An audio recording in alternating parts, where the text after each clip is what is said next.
ನಾವಿಂದು ವಿಜಯಪುರ ಜಿಲ್ಲೆಯ ಬಸವನಬಾಗೇವಾಡಿ ತಾಲೂಕಿನ ಬಳೂತಿ ಗ್ರಾಮದಲ್ಲಿರುವಂಥ ಬಾವಿ ಬಸವೇಶ್ವರ ದೇವಸ್ಥಾನದ ಒಂದು ಸನ್ನಿಧಿಯಲ್ಲಿ ಅದು ಜೋಡೆತ್ತಿನ ಕೃಷಿಕರೊಂದಿಗೆ ಇದ್ದೀವಿ. ಈ ಒಂದು ಜೋಡೆತ್ತಿನ ಕೃಷಿಕರನ್ನು ಸಂಘಟಿಸಿ ಈ ಒಂದು ನಂದಿ ಕೂಗು ಅಭಿಯಾನಕ್ಕೆ ಬೆಂಬಲವನ್ನು ಗ್ರಾಮದ ಹಿರಿಯರಾದಂತಹ ನನ್ಬಸಪ್ಪ ಚೌಧರಿ ಅಣ್ಣನವರು ಇವತ್ತು ನೀಡ್ತಾ ಇದ್ದಾರೆ. ಅದರ ಅಂಗವಾಗಿ ಒಂದು 4-5 ಎತ್ತಿನ ಬಂಡಿಗಳನ್ನು ತಂದು ಮೊದಲ ಹಂತದಲ್ಲಿ ಇದರ ಒಂದು ನಂದಿ ಕೂಗು ಅಭಿಯಾನದ ಮೂಲ ಉದ್ದೇಶ ಏನು ಅನ್ನುವಂಥದ್ದನ್ನು ಬಹುಜನರಿಗೆ ತಿಳಿಸಬೇಕು ಅನ್ನುವಂಥ ಉದ್ದೇಶವನ್ನು ಅವರು ಇಟ್ಕೊಂಡಿದ್ದಾರೆ. ಇವಾಗ ಮೊದಲು ಈ ಒಂದು ನಂದಿ ಕೂಗು ಅಭಿಯಾನದ ಉದ್ದೇಶ ಏನು ಅನ್ನುವಂಥದ್ದನ್ನು ನಾವು ತಿಳ್ಕೊಳ್ಳೋದಾದರೆ, ಇವತ್ತು ರೈತರ ಮನೆಯಲ್ಲಿರುವಂತಹ ನಂದಿಗಳು, ಅದೇ ರೀತಿ ಹಾದಿ ಬೀದಿಯಲ್ಲಿ ಅಡ್ಡಾಡ್ತಾ ಇರುವಂತಹ ನಂದಿಗಳು, ಅದೇ ರೀತಿ ಕಸಾಯಖಾನೆಗೆ ಹೋಗ್ತಾ ಇರುವಂಥ ನಂದಿಗಳು, ಅದೇ ರೀತಿ ದೇವಸ್ಥಾನದಲ್ಲಿರುವಂಥ ನಂದಿಗಳು, ಅದೇ ರೀತಿ ಶಿವಾಲಯ ಎಂಬ ಒಂದು ಶಿವಾಲಯದಲ್ಲಿರುವಂಥ ಲಿಂಗದ ಮುಂದೆ ಕುಳಿತಂತಹ ನಂದಿಗಳು ಇವತ್ತು ಯಾವುದೋ ರೂಪದಲ್ಲಿ ಕೂಗಿ ಹೇಳ್ತಾ ಇದ್ದಾವೆ, ನಮ್ಮ ಸಂತತಿಯನ್ನು ಉಳಿಸಿದರೆ ಮಾತ್ರ ಮುಂದೆ ಈ ನಾಗರಿಕತೆಗೆ ಒಂದು ಒಳ್ಳೆಯ ಭವಿಷ್ಯ ಇದೆ ಅನ್ನುವಂಥದ್ದನ್ನು ಆ ಒಂದು ಕಾರಣಕ್ಕಾಗಿ ಈ ಒಂದು ನಂದಿ ಸಂತತಿಯನ್ನು ಉಳಿಸಿ ಬೆಳೆಸುವಂಥದ್ದು ಈ ಭಾರತ ದೇಶದ ಪ್ರತಿಯೊಬ್ಬ ಪ್ರಜೆಯ ಒಂದು ಜವಾಬ್ದಾರಿ ಆಗಿದೆ ಅನ್ನುವಂಥದ್ದನ್ನು ಇದು ತಿಳಿಸುವಂತಹ ಉದ್ದೇಶದೊಂದಿಗೆ ಈ ನಂದಿ ಕೂಗು ಅನ್ನುವಂತಹ ಅಭಿಯಾನವನ್ನು ಪೂಜ್ಯ ಶ್ರೀ ಸಿದ್ದೇಶ್ವರ ಸ್ವಾಮೀಜಿಯವರ ಒಂದು ಪ್ರೇರಣೆಯಿಂದ ವಿಜಯಪುರ ಜಿಲ್ಲೆಯಿಂದ ಇದು ಪ್ರಾರಂಭವಾಗಿರೋದು. ಅದರಲ್ಲಿನೂ ಕೂಡ ಪೂಜ್ಯ ಶ್ರೀ ಸಿದ್ದೇಶ್ವರ ಸ್ವಾಮೀಜಿಯವರ ಜನ್ಮಸ್ಥಳವಾದಂತಹ ಬಿಜ್ಜರ್ಗಿ ಗ್ರಾಮದಿಂದ ಇದು ಪ್ರಾರಂಭ ಆಗಿದೆ. ಅದೇ ಗ್ರಾಮದಲ್ಲಿ ಇವತ್ತು ನೋಡಿದರೆ ಕೇವಲ 16 ಜೊತೆ ಎತ್ತುಗಳು ಮಾತ್ರ ಉಳಿದಿರುವಂಥದ್ದು. ಅದೇ ಒಂದು 20-30 ವರ್ಷಗಳ ಹಿಂದೆ ಹೋದರೆ ಅಲ್ಲಿ ಅದೇ ಗ್ರಾಮದಲ್ಲಿ 300-400 ಜೊತೆ ಎತ್ತುಗಳು ಇದ್ದಿದ್ದು ಅಂತೇಳಿ ಅದೇ ಗ್ರಾಮದ ಹಿರಿಯರು ಹೇಳ್ತಾರೆ. ಅದೇ ರೀತಿ ಇವತ್ತು ಬಳೂತಿ ಗ್ರಾಮ ಇದು ಬಹುದಿನಗಳ ಹಿಂದೆನೇ ಇದು ನೀರಾವರಿಗೆ ಒಳಪಟ್ಟಿದೆ. ಆದರೂ ಕೂಡ ಈ ಒಂದು ಗ್ರಾಮದಲ್ಲಿ ನಾವು ನೋಡಿದರೆ ಇವತ್ತು ಅವರೇ ಹೇಳುವ ಹಾಗೆ ಒಂದು 60-70 ಜೊತೆ ಎತ್ತುಗಳಿದ್ದಾವೆ ಅಂತ ಹೇಳ್ತಾ ಇದ್ದಾರೆ.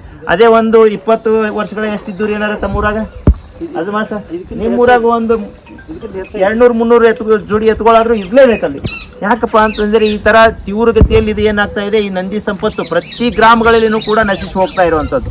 ಇದಕ್ಕೆ ಮೂಲ ಕಾರಣ ಅಂತಂದರೆ ಈ ನಂದಿ ಸಂಪತ್ತನ್ನು ಯಾರು ಉಳಿಸಿ ಬೆಳೆಸೋಕೆ ಪ್ರಯತ್ನ ಮಾಡ್ತಾ ಇದ್ದಾರೆ, ಈ ಜೋಡೆತ್ತಿನ ಕೃಷಿಕರಿಗೆ ಪೂರಕವಾದಂತಹ ಯಾವುದೇ ಕಾನೂನು ಮತ್ತು ಯೋಜನೆಗಳಿಲ್ಲದೆ ಇರುವಂತಹ ಕಾರಣಕ್ಕಾಗಿ ಇವತ್ತು ನಂದಿ ಸಂಪತ್ತು ಕಸಾಯಖಾನೆಯ ಪಾಲಾಗಿ ಈ ರಾಜ್ಯದ ಏನು ಆಸ್ತಿ ಅಂತೇಳಿ ನಾವು ಹೇಳ್ತೀವಿ.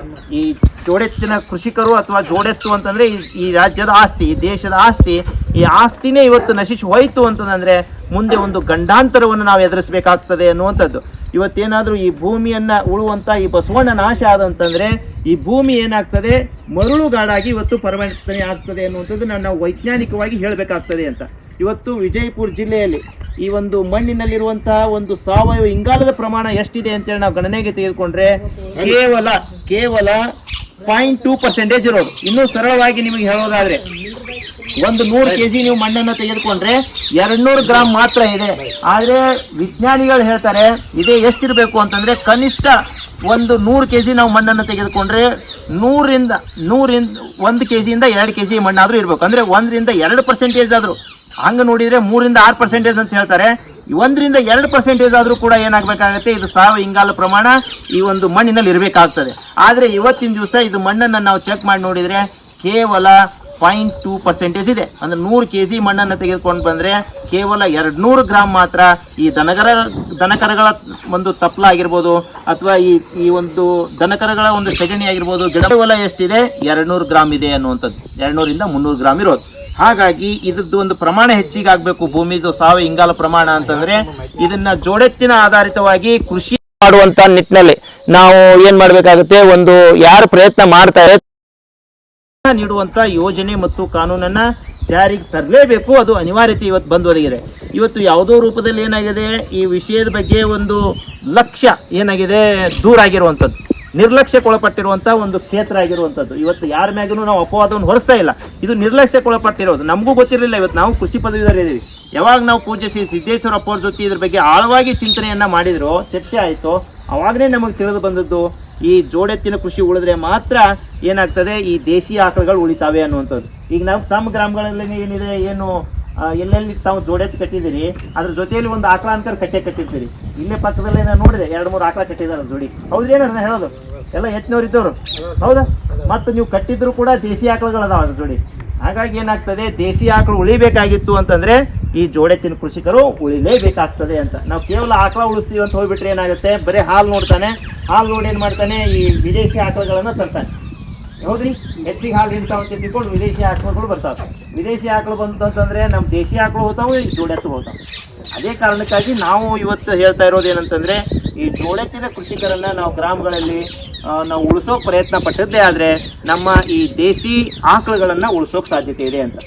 ಹಾಗಿದ್ರೆ ಇವತ್ತು ವೀರಶೈವ ಲಿಂಗಾಯತ ಧರ್ಮ ಅಂತೇಳಿ ನಾವೇನು ಹೇಳ್ತಾ ಇದೀವೋ ಆ ಧರ್ಮದ ಮೂಲ ಬೇರೆ ಏನಾಗಿದೆ, ಈ ಜೋಡೆತ್ತಿನ ಕೃಷಿನೇ ಆಗಿರೋದು ಅಂತ. ಹಾಗಿದ್ರೆ ಈ ಜೋಡೆತ್ತಿನ ಕೃಷಿಕರನ್ನ ಉಳಿಸಿದ್ರೆ ಮಾತ್ರ ನಾವು ವೀರಶೈವ ಲಿಂಗಾಯತ ಧರ್ಮವನ್ನು ನಾವು ಉಳಿಸೋಕೆ ಸಾಧ್ಯತೆ ಇದೆ ಅನ್ನುವಂಥದ್ದನ್ನ ಅಷ್ಟೇ ವೈಜ್ಞಾನಿಕವಾಗಿ ಇದನ್ನ ಹೇಳ್ತಾ ಇರುವಂಥದ್ದು.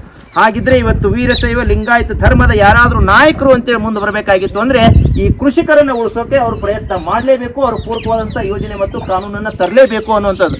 ಇಲ್ಲದೆ ಹೋದ್ರೆ ಅವ್ರು ಯಾವುದೇ ಕಾರಣಕ್ಕೂ ಕೂಡ ವೀರಶೈವ ಲಿಂಗಾಯತ ಧರ್ಮದ ನಾಯಕರು ಅನ್ನುವಂಥ ಒಂದು ಏನೈತೆ ಹೇಳ್ತಾ ಇದ್ದಾರೆ, ಅದನ್ನ ಅನ್ಕೊಳ್ಳೋಕೆ ಅವ್ರಿಗೆ ಅರ್ಹತೆನೇ ಉಳಿಯೋದಿಲ್ಲ ಅನ್ನುವಂಥದ್ದು.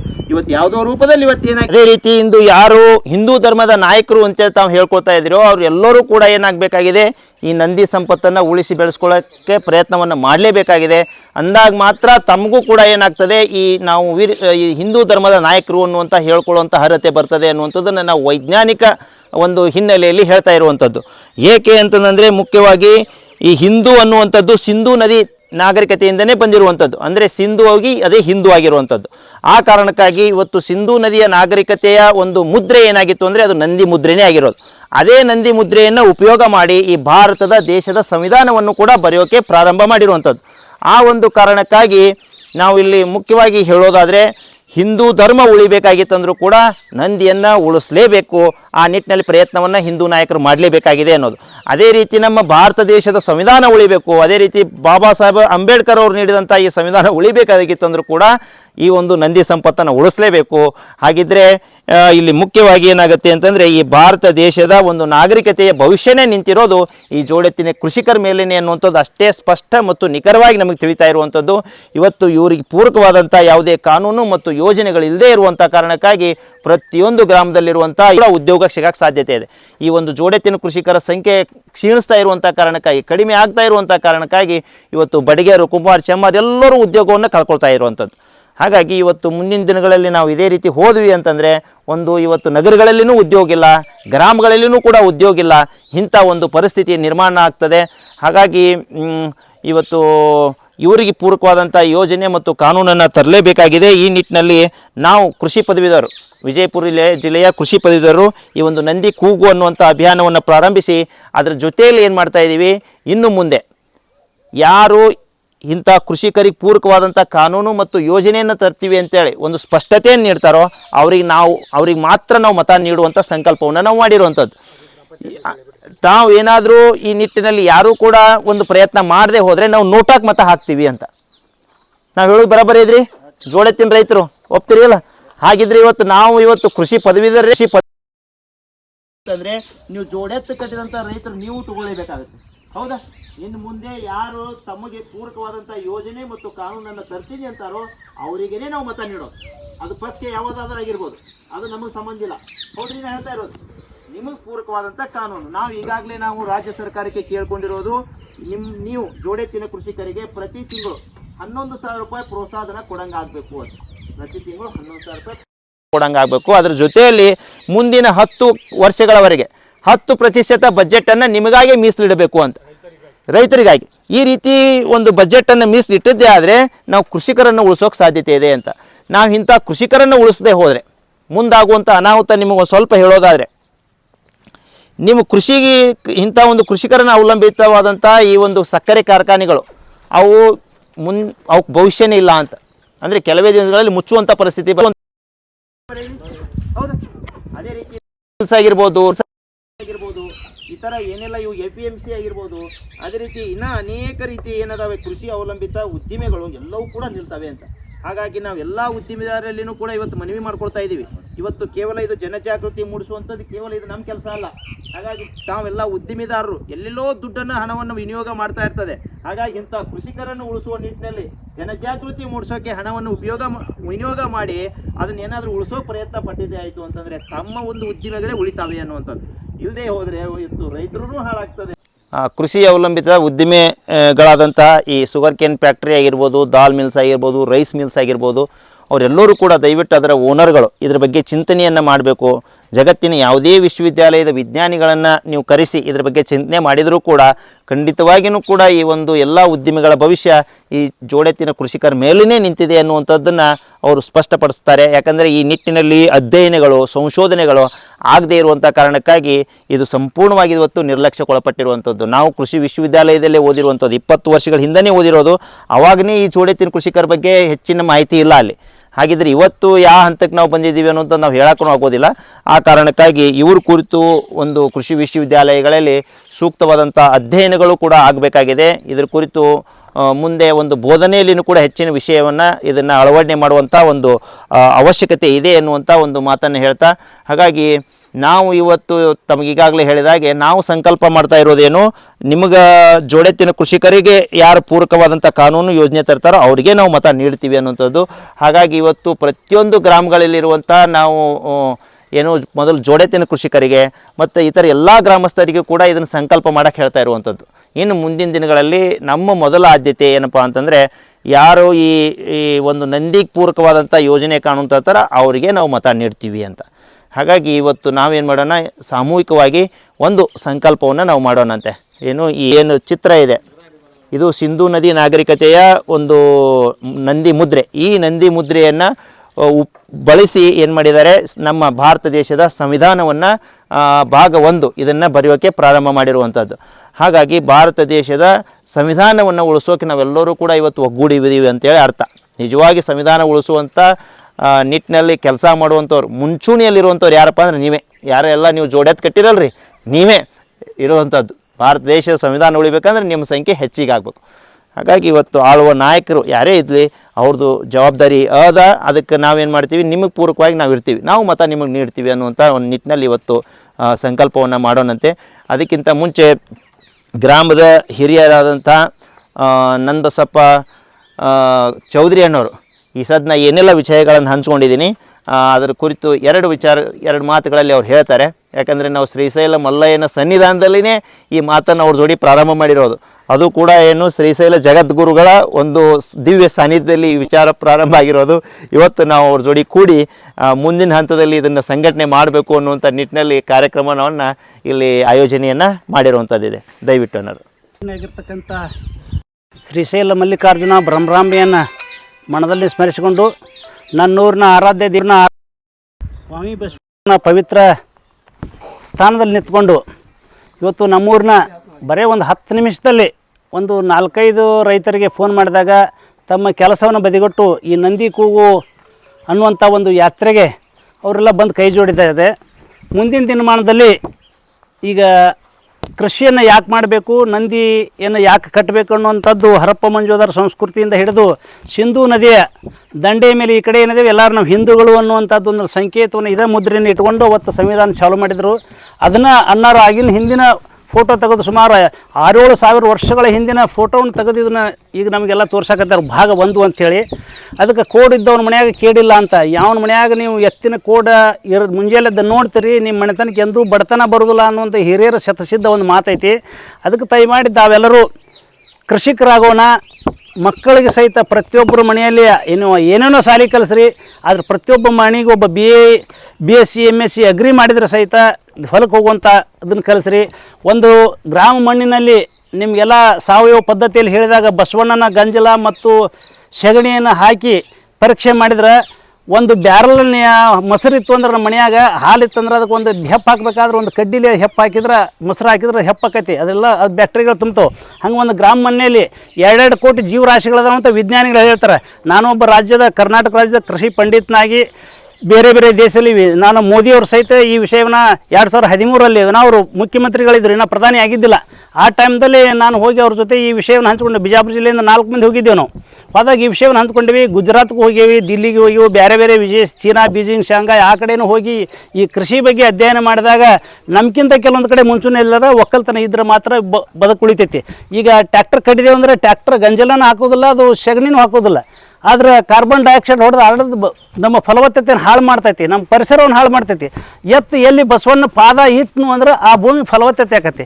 ಆದ್ರೆ ಸಗಣಿ ಒಂದು ಆಕಳ ಒಂದು ಮನೆಗಿತ್ತಂದ್ರೆ, ಇವತ್ತು ಮಹಾರಾಷ್ಟ್ರದಲ್ಲಿ ಒಬ್ಬರು ಸುಭಾಷ್ ಪಾಳೇಕರ್ ಅಂತೇಳಿ ಒಂದು ಆಕಳ ಒಂದು ಮನೆಗಿತ್ತಾನೆ 30 ಮನೆಗಿತ್ತಾನೆ ಇವತ್ತು ಸಬ್ಸಿಡಿ ಇವತ್ತು ಹೋರಾಟ ಮಾಡ್ತಾರೆ. ಇವತ್ತು ದಿಲ್ಲಿಯಲ್ಲಿ ಜಂತರ ಮಂತರಲ್ಲೇ ಸಹಿತ ಹೋರಾಟ ಮಾಡ್ತಾರೆ, ಇದ್ರ ಸಂಬಂಧ ಮಾಡ್ತಾರೆ. ಒಂದು ಮನೆಯಾಗ ಒಂದು ಜವಾರಿ ಆಕಳ ಇರಬೇಕು. ನೀವು ಹಂದಿ ಮಾರಿ ಆಕಳಗಳು ಕಟ್ಟಬೇಡ್ರಿ, ಯಾರು ಜರ್ಸಿ ಕಟ್ಟಿದ್ರೆ ಆಕಳ ಅಲ್ಲ ಅದು ಹಾಕ್ಲ. ನಮ್ಮ ಬಿಜಾಪುರ ಜಿಲ್ಲೆಯಲ್ಲಿ ಒಂದು 50 ವೆರೈಟಿ ನಮ್ಮ ಏರಿಯಾದಲ್ಲಿ ಇದಾವೆ, 50 ವೆರೈಟಿ ಆಕಳ ಅದಾವೆ. ಈ ಮಲೆನಾಡು ಗಿಡ್ಡ ಅಂತ ಬರ್ತೈತಿ, ಈಗ ಶ್ರೀಶೈಲಕ್ಕೆ ಹೋದ್ರೆ ಒಂದು ಜಾತಿ ಬೇರೆ, ಬಿಜಾಪುರ ಕಿಲಾರಿ ಅಂತ ಬೇರೆ ಬರ್ತೈತಿ, ಇದ್ರಾಗ ಜಾಪುರ್ಬಾದಿ ಅಂತ ಬರ್ತಾವೆ, ಈಗ ಅಮೃತ್ ಮಹಲ್ ಅಂತ ಬರ್ತಾವೆ. ಇದೆಲ್ಲ ಅಮೃತ್ ಮಹಲ್ ಇದ್ರಾಗ ಕೆಲವೊಂದು ಅದಾವೆ ವೆರೈಟಿಗಳು ಹುಡುಗಿದಾಗ ಗೊತ್ತಾಗೈತಿ. ಅವು ಒಂದು ನಮ್ಮ ಕಾಡಿನಲ್ಲಿ ತಿಂದು ತಾವ ಗುಡ್ದಾಗ ಮೇಲೆ ಬಂದು 5 ಲೀಟರ್ ಹಾಲು ಹಿಂಡುವಂಥವು ನಮ್ಮ ತಳಿ ಇದ್ದು. ಬ್ರಿಟಿಷರೆಲ್ಲ ಇವರೆಲ್ಲ ಮುಂದೆ ತಿಳ್ಕೊಂಡು ಅವನ್ನೆಲ್ಲ ಸಂತತಿ ಹಾಳು ಮಾಡಿದ್ದಾರೆ. ಆದ್ರೆ ಇವತ್ತಿಗೆ ಇಂಥ ಅಧಿಕಾರಿಗಳಿಗೆ ಏನು ನಮ್ಮ ಗೌಡ್ರು ಬಿರಾದರ್ ಬಸವರಾಜ್ ಬಿರಾದರ್ ಅವ್ರಿಗೆ ಏನು ಸಂಕಲ್ಪ ಮಾಡ್ಕೊಂಡು ತಂದಾಚಾರ, ಸ್ವತಃ ಅವ್ರಿಗೇನು ಕಡಿಮೆ ಇಲ್ಲ. ದೇವರು ಸಾಕಷ್ಟು ನಾವು ಮಾಡಿ 10 ವರ್ಷ ನೌಕರಿ ಮಾಡೋದನ್ನ ಬೀಸಾಕಿ ಹೋಗೋದು ಈ ರೈತರನ್ನ ಉಳಿಸ್ಬೇಕನ್ನುವಂಥ ಉದ್ದೇಶದಿಂದ ಇದನ್ನೆಲ್ಲ ಹಳ್ಳಿ ಪ್ರತಿಯೊಂದು ಹಳ್ಳಿಗೆ ತಿರ್ಗಾಕತ್ತೆ. ಇಡೀ ಕರ್ನಾಟಕ ರಾಜ್ಯ ಸಂಪೂರ್ಣ ಮುಗಿಸ್ಯಾರ. ನೀನು ಬಸವ ಕಲ್ಯಾಣದಾಗ ನೋಡಿದ್ದೆ, ಅವ್ರನ್ನ ಸೇಡಮ್ದಾಗ ನೋಡಿದ್ದೆ, ಈಗ ನೀನು ಕೂಡಲ ಸಂಗಮದಾಗ ನೋಡಿದ್ದೆ, ಇವತ್ತು ನೀನು ಕೋಲಾರದಾಗ ನೋಡಿ, ಇವತ್ತು ಇಲ್ಲಿ ನೋಡ್ತಿದ್ದೆ. ದಿವಸ ಅವ್ರು ಲೈವ್ನ್ಯಾಗ ಪೇಪರ್ದಾಗ ಮೊನ್ನೆ ಶ್ರೀಶೈಲದಲ್ಲಿ ಜಗದಾಜ ಜೋಗಡಿ ಶ್ರೀಶೈಲನ ಜಗದ್ಗುರುಗಳ ಸನ್ನಿಧಾನದಲ್ಲಿ ಸಹಿತ ಸಂಕಲ್ಪ ಮಾಡಿದರು. ಅವರು ಜಗದ್ಗುಳಿದಾಗ ಭಾಳ ಪ್ರೇರಣೆ ಕೊಟ್ಟಾರೆ. ಇದ್ರ ಬಗ್ಗೆ ಸಾಕಷ್ಟು ಇವರು ಸಾಹೇಬರು ಬಂದು ನಾನು 5 ದಿವಸ ಅಲ್ಲೇ ಇದ್ದೆ. 5 ದಿವಸ ಕಾರ್ಯಕ್ರಮದಾಗ ದಿವಸ ಒಂದ್ಸಲ ಪ್ರಸ್ತಾವನೆ ಮಾಡಿದ್ವಿ. ಬಸವರಾಜ್ ಬಿರಾದವ್ರು ಈ ಥರ ಮಾಡಕತ್ತಾರ, ನೀವೆಲ್ಲರೂ ಮನೆಯಾಗ ಒಂದು ಜೋಡೆತ್ತ ಒಂದು ಆಕಳ ಕಟ್ರಿಪ್ಪ ಅನ್ನುವಂಥ ಸಂಕಲ್ಪ ಅವ್ರು ಮಾಡ್ಕೊಂಡಾರ. ಅದಕ್ಕೆ ಮುಂದಿನ ದಿನಮಾನದಲ್ಲಿ ಈಗ ಕೆಲವೊಂದು ಏರಿಯಾದಾಗ ಇಲ್ಲೇ ಮೊನ್ನೆ ಉಕ್ಲಿ ಅದು ಉತ್ನಾಳದು ನೋಡಿದೆ. ಆ ಊರಾಗ ರಿಟೈರ್ಡ್ ಅಧಿಕಾರಿಗಳು ಎಲ್ಲರೂ ಏನೇನು ಅದಾರ ಎಲ್ಲರೂ 11,000 ರೂಪಾಯಿ ಎಲ್ಲ ರೈತರಿಗೆ ಕೊಟ್ಟು ಅವ್ರು ಪಾದಪೂಜೆ ಮಾಡಿದ್ರು. ಜಾತಿ ಇಲ್ಲ ಇದಕ್ಕೆ, ರೈತರಿಗೆ ಜಾತಿ ಅನ್ನೋದಿಲ್ಲ ಇದಕ್ಕೆ. ಜಾತಿ ಕುಲ ಗೋತ್ರ ಶ್ರೀಮಂತ ಬಡವತ್ತಿಲ್ಲ, ಯಾವ ಎತ್ತಿನ ಕಟ್ಟಿರೋ ಅವ್ರು ಪಾದಪೂಜೆ ಮಾಡಿಸಿದ್ರು ರಿಟೈರ್ಡ್ ಅಧಿಕಾರಿಗಳೈಕ್ಲೆ. ಅದು ಮುಂದೊಂದು ದಿವಸ ನಮ್ಮೂರಾಗೂ ಸಹಿತ ಅದೇ ಸಂಕಲ್ಪ ಮಾಡೋನು. ಏನದಾವ ಇಲ್ಲಂದ್ರೆ ಒಂದು 60 ಜೋಡಿ ಎತ್ತುಗಳು ಅಗದಿ ಕಿಮ್ಮತ್ತಿನದಾವು. ಈ ಏರಿಯಾದಾಗ ಯಾರೂ ಇಲ್ಲ, ನಮ್ಮೂರಾಗ ಅಂಥ ಎತ್ತಿನ ಕಟ್ಟಾರ. ಮೊನ್ನೊಂದು ಬಹುಮಾನ ಇತ್ತಿಲಿ 5 ಮಂದಿ ನಮ್ಮೂರನ್ನವ್ರು ತೊಗೊಂಡು 10 ಜೋಡ ಬಹುಮಾನದಾಗ 5 ಬಹುಮಾನ ನಮ್ಮವ್ರು ತೊಗೊಂಡ್ರು. ಸುಮ್ಮನೆ ಸಾದಾ ಮಾಡ್ತಾರೆ ಅವರು. ಅದಕ್ಕೆ ಅಂಥಂಥ ವ್ಯಕ್ತಿಗಳಿದಾರ.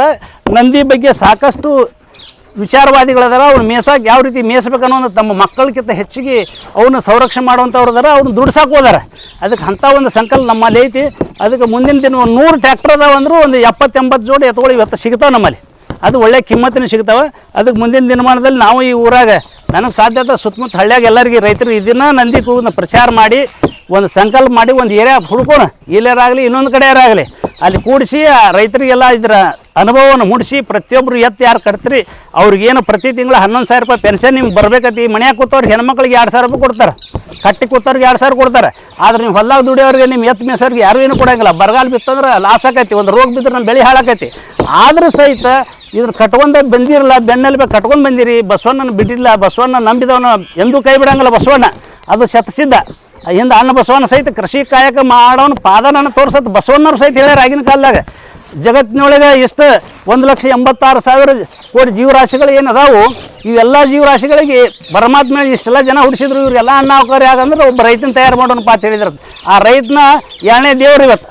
ರೈತರ್ಲಿಕ್ಕಂದ್ರೆ ಕೋಟಿ ವಿದ್ಯೆಗಿಂತ ಮೇಟಿ ವಿದ್ಯೆ ಮೇಲೆ ನೀವು ಎಷ್ಟು ಕೋಟಿ ಕಲ್ತ್ರೆ ಸಹಿತ ಮೇಟಿಗಿಂತ ಕೆಳಗೆ ಎಲ್ಲರೂ. ಇವತ್ತು 1 ರೂಪಾಯಿ ಬ್ಯಾಂಕ್ನಾಗಿಟ್ಟು 2 ರೂಪಾಯಿ ಮಾಡ್ಬೇಕಂದ್ರೆ 9 ವರ್ಷ ಬೇಕು. 1 ಲಕ್ಷ 2 ಲಕ್ಷ ಮಾಡೋದು 9 ವರ್ಷ ಬೇಕು. ಆದರೆ ಒಂದು ಕಾಳನ್ನು ಭೂಮಿಯಲ್ಲಿ ಋತುಮಾನ ಕನಸವರೆಗೆ ನಾಳೆ 24ಕ್ಕೆ ಮೇ 24ಕ್ಕೆ ರೋಣಿ ಕೂಡ್ತೈತಿ. ಅವತ್ತು ಮಳೆ ಆದಾಗ ಒಂದು ಕಾಳು ಹಾಕಿದ್ರೆ 120 ಜವಾರಿ ಇತ್ತಂದ್ರೆ 120 ದಿವಸ, ಹೈಬ್ರಿಡ್ ಇದ್ರೆ 90 ದಿವಸ, 1,000 ಪಟ್ಟು ಆಕೈತಿ. ಒಂದು ಕಾಳು 1000 ಪಟ್ಟು ಆಗ್ತಿರ್ತೈತಿ. ಒಂದು ಜೋಳ ತೆನಿ ಹಾಕ್ರಿ 1000 ಕಾಳು ಇರ್ತೈತಿ. ಇವತ್ತೊಂದು ಮೆಕ್ಕೆಜೋಳ ಹಾಕ್ರಿ 1000 ಕಾಳು ಹುಡ್ತೈತಿ. ಒಂದು ಸಜ್ಜಿ ಹಾಕ್ರಿ 1000 ಕಾಳು ಹುಡ್ತೈತಿ.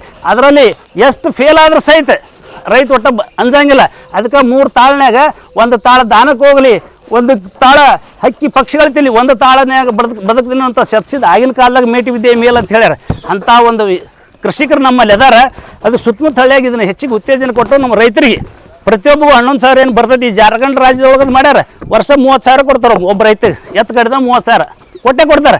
ಅದಕ್ಕೆ ಆ ರೀತಿಯೂ ನಮ್ಮಲ್ಲಿ ಯಾತಂದ್ರೆ ಇನ್ನೂ ಹೆಚ್ಚಿನ ಮುಂದಿನ ಪೀಳಿಗೆ ಏನು ನಮ್ಮ ಸಣ್ಣ ಸಣ್ಣ ಮಕ್ಕಳದಾರ ಇವ್ರು ಒಕ್ಕಲ್ತಂದ ಮುಂದೆ ಹೋಗಿ ನಮ್ಮ ದೇಶದ ಅಭಿವೃದ್ಧಿ ಕಾಣಲಿ.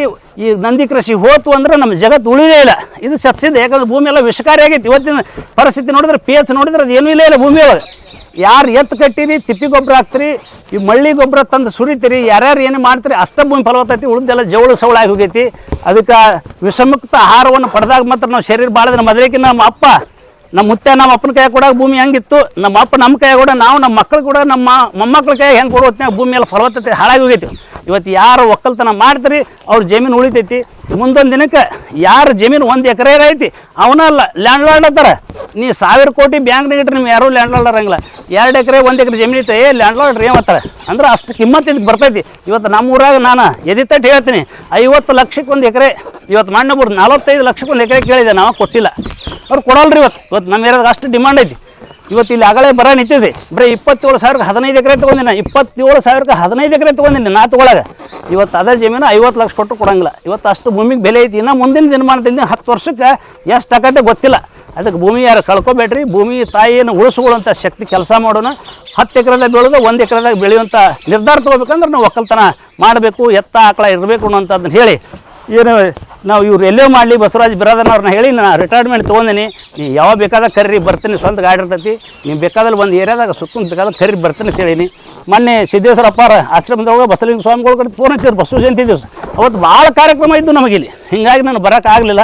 ಅದು ದಯಮಾಡಿ ಅವ್ರು ಕ್ಷಮಿಸಲಿ ಅಂಥೇಳಿ ಅವ್ರಿಗೆ ಯಾವಾಗ ಕರೆದ್ರು ನಾ ಸತ್ಸಿದ್ಧ ಬಂದೇ ಬರ್ತೀನಿ ಅಂತೇಳಿ ನನಗೂ ಒಂದೆರಡು ಮಾತು ಹೇಳಿಕ್ಕೆ ಅವಕಾಶ ಮಾಡಿ ಕೊಟ್ಟಿರ್ತಕ್ಕಂಥ ತಮ್ಮೆಲ್ಲ ರೈತರಿಗೆ ಹನೆಮೆಣದು ನಾನು ಮಾತನ್ನು ಮುಗಿಸ್ತೀನಿ. ಜೈ ಹಿಂದ್, ಜೈ ಕರ್ನಾಟಕ. ಭಾರತ ದೇಶದ ಸಂವಿಧಾನದ ಭವಿಷ್ಯವು ನಂದಿ ಕೃಷಿಯನ್ನು ಅವಲಂಬಿಸಿ ಎಂಬುದು ವೈಜ್ಞಾನಿಕ ಸಂಗತಿಯಾಗಿದೆ. ನಂದಿ ಸಂಪತ್ತು ಉಳಿದರೆ ಮಾತ್ರ ನಮಗೆ ಹಾಗೂ ನಮ್ಮ ಮುಂದಿನ ಪೀಳಿಗೆಗೆ ಒಳ್ಳೆಯ ಭವಿಷ್ಯವಿರುವ ಕಾರಣ ಇನ್ನು ಮುಂದೆ ನಂದಿ ಕೃಷಿಕರಿಗೆ ಪೂರಕವಾದ ಕಾನೂನು ಹಾಗೂ ಯೋಜನೆ ಜಾರಿಗೆ ತರುವುದಕ್ಕೆ ಪ್ರಯತ್ನಿಸುವ ರಾಜಕೀಯ ನಾಯಕರಿಗೆ ನನ್ನ ಮತ ನೀಡುತ್ತೇನೆ ಹಾಗೂ ನಂದಿಗಾಗಿ ಮತ ಮೀಸಲಿಡುವ ಕುರಿತು ಜನ ಜಾಗೃತಿ ಮೂಡಿಸುವ ಪ್ರಯತ್ನ ಮಾಡುತ್ತೇನೆ ಎಂದು ನಾನು ನಂಬಿದ ದೈವದ ಸಾಕ್ಷಿಯಾಗಿ ಸಂಕಲ್ಪ ಮಾಡುತ್ತೇನೆ. ನಂದಿ ಕೃಷಿಕರಿಗೆ ಜಯವಾಗಲಿ. ನಂದಿ ಕೃಷಿಕರಿಗೆ ಜಯವಾಗಲಿ. ನಂದಿ ಕೃಷಿಕರಿಗೆ ಜಯವಾಗಲಿ. ಜೋಡೆತ್ತಿನ ಕೃಷಿಕರಿಗೆ ಜಯವಾಗಲಿ. ಬೋಲೋ ಭಾರತ್ ಮಾತಾ ಕಿ ಜೈ. ಬೋಲೋ ಭಾರತ್ ಮಾತಾ ಕಿ ಜೈ. ಬೋಲೋ ಭಾರತ್ ಮಾತಾ ಕಿ ಜೈ. ಮಾತರಂ.